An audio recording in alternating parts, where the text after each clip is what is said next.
I do not wish to take up any more of your time, and thank you again for the honor you have done to me.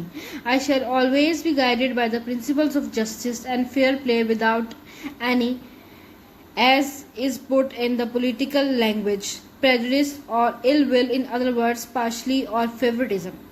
My guiding principle will be justice and completely impartiality, and I am sure that with your support and cooperation.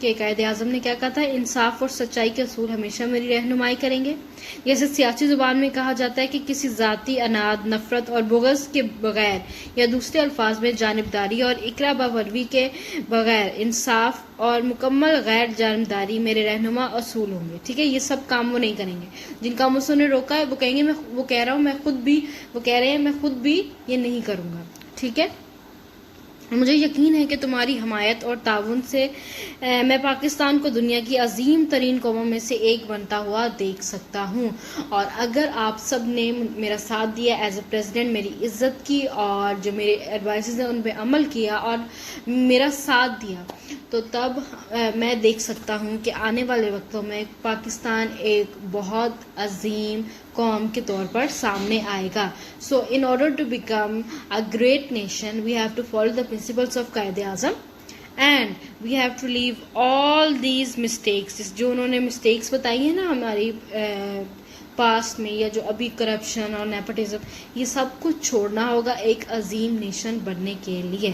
ٹھیک ہے، یہ خطاب دیا تھا قائد اعظم نے جو ہے assembly میں، جب وہ as a first president of Pakistan جو ہے کھڑے ہوئے تھے. انہوں نے جو ہے اسپیچ دی تو انہوں نے یہ سارے پوائنٹ سامنے رکھے اور سمجھایا کہ اگر ہم اس طرح چلیں گے تو یہ زیادہ بیٹر ہوگا اور قوم کی بھلائی اور ترقی میں مدد ہوگی. ساتھ ساتھ انہوں نے کچھ آرڈرز بھی دیے کہ آپ میرا ساتھ دیں، اور اگر کوئی بھی میرے ساتھ ایسا کچھ کرے گا جس سے کرپشن اور فیورٹزم ظاہر ہو تو میں اس کو معاف بھی نہیں کروں گا. آئی ول پنش ہم اور ہر.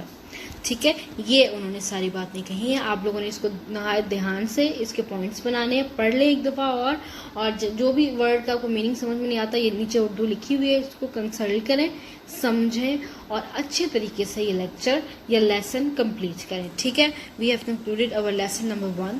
ہمارا لیسن نمبر 1 ختم ہو گیا. آپ اس کو اب کر رہے ہیں، نوٹس بنائیں، اور ساتھ ساتھ آپ کی سیکنڈ اسائنمنٹ یہ ہوگی کہ آپ نے اس کی ووکیبلری کو لکھ بھی لینا ہے. ٹھیک ہے، اور اس کو سمجھنا ہے، یاد کر لینا ہے. ٹھیک ہے، یہ دیکھیں، ڈو ناٹ کریم اٹ، اس کے رٹا نہیں آپ نے لگانا ہے، اس کو سمجھیں اور اس کو یاد کریں. ٹھیک ہے، یہ سارے جو ووکیبلری دی ہیں میں that would be important for you. ٹھیک ہے، آپ کو اس میں MCQs میں آئیں گے. ٹھیک ہے، اپنے جو ہے لیسن کے اینڈ پہ نکال کے یہ سارے دیکھ لیں اور اس کو سارا آپ جو ہے یاد کر لیں اور انڈرسٹینڈ کریں. ٹھیک ہے، follow my instructions with care. ٹھیک ہے، کیئرلیسنس بالکل نہیں دکھانی ہے آپ نے. اسائنمنٹس بنائیں اور اپنے یہ ووکیبلری کو یاد کریں اور اس کو پریپیئر کریں. ٹھیک ہے، چلیں جی. If you find any difficulty then you can ask me. So take care. Allah Hafiz till the next time.